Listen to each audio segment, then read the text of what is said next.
जय श्री राम। श्री राम के भक्त हनुमान जी का जन्म कैसे हुआ, वो किन के पुत्र हैं और किन के पोते हैं, हनुमान जी इतने शक्तिशाली कैसे बने, जानेंगे। लेकिन अगर आपने मेरे चैनल को सब्सक्राइब नहीं किया है तो पहले चैनल को सब्सक्राइब कर दें, वीडियो को लाइक कर दें। फिर हम शुरू करेंगे हनुमान जी की कहानी। हनुमान जी वानर केसरी और अंजना के पुत्र हैं। सुमेरु के राजा बृहस्पति के वो पोते हैं। हनुमान जी की माता अंजना स्वर्ग की अप्सरा थीं और एक श्राप के कारण वो पृथ्वी पर अवतरित हुई थी। माँ अंजना और केसरी ने 12 वर्ष भगवान शिव की कठोर तपस्या की, जिससे प्रसन्न होकर शिव जी ने वरदान स्वरूप यह बालक दिया, जिसके कारण उनकी व्याख्या स्वयं भगवान शिव के प्रतिबिंब या छाया के रूप में की जाती है। हनुमान जी पवन पुत्र भी कहे जाते हैं।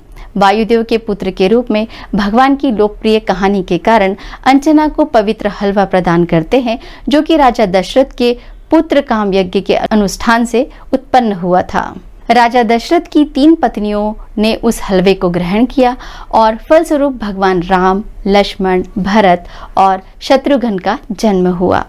ऐसा ही हलवा शिव की कृपा से अंजना को दिया गया, जिसके साथ वायु भगवान की ऊर्जा अंजना के गर्भ में पहुंच गई। इसलिए हनुमान जी को वायुपुत्र के नाम से भी जाना जाता है। हनुमान जी बचपन से ही बड़े साहसी थे। बचपन में उन्होंने सूर्य को पका हुआ आम समझ लिया था और खाने के लिए आसमान में छलांग लगा दी। उस समय एक वैदिक ग्रह राहु भी सूर्य भगवान को ग्रहण लगाने के लिए उनका पीछा कर रहा था। हनुमान जी ने राहु को देखा और राहु को पीट दिया। ये देख के इंद्र क्रोधित हो गए और इंद्र ने उन पर वज्र का प्रहार किया। वज्र के प्रहार से हनुमान जी पृथ्वी पर आके गिर गए और उनकी ठुड्डी पर भी एक निशान हमेशा के लिए बन गया। इस घटना से उनके पिता तुल्य वायुदेव बहुत क्रोधित हुए और उन्होंने सारे ब्रह्मांड की वायु को रोक लिया। पृथ्वी पर सारे मनुष्य और जानवर घबराने लगे। पृथ्वी पर जीवन संकट में आ गया।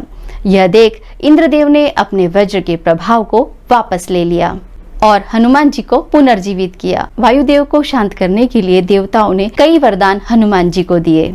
ब्रह्मा जी ने हनुमान जी को वरदान दिया, अपरिवर्तनीय ब्रह्म का यह सुनिश्चित करता है कि कोई भी उन्हें युद्ध में किसी भी हथियार से मार नहीं पाएगा। कहीं भी यात्रा करने के लिए अपना रूप बदलने में वो सक्षम होंगे और शक्तिशाली होने का आशीर्वाद दिया। भगवान शिव ने दीर्घायु, शस्त्र ज्ञान और समुद्र पार करने की क्षमता का वरदान दिया। वरुण देवता ने पानी से प्रतिरक्षा का वरदान दिया। अग्नि देवता ने उन्हें अग्नि से न जलने का वरदान दिया और सूर्य देव ने उन्हें योग के 2 वरदान लघिमा और गरिमा दिए, जिसके उपयोग से वो छोटे व बड़े रूप को प्राप्त कर सकते हैं। मृत्यु के देवता यम ने उन्हें स्वास्थ्य और हथियारों की प्रतिरक्षा का वरदान दिया। इस वरदान से हनुमान जी को मृत्यु से पूरी तरह से सुरक्षित कर दिया। देवताओं के कोषाध्यक्ष कुबेर ने उन्हें शाश्वत सुख और संतुष्टि का आशीर्वाद दिया। प्रेम के देवता कामदेव ने उन्हें वासना से मुक्त होने का आशीर्वाद दिया। इसलिए हनुमान जी ब्रह्मचारी हुए। सूर्य देवता ने हनुमान जी को अपना शिष्य बनाया और ज्ञान दिया। तब हनुमान जी ने उनसे गुरु दक्षिणा लेने को कहा। सूर्य देवता ने उनकी गुरु दक्षिणा को अस्वीकार कर दिया। हनुमान जी ने आग्रह किया।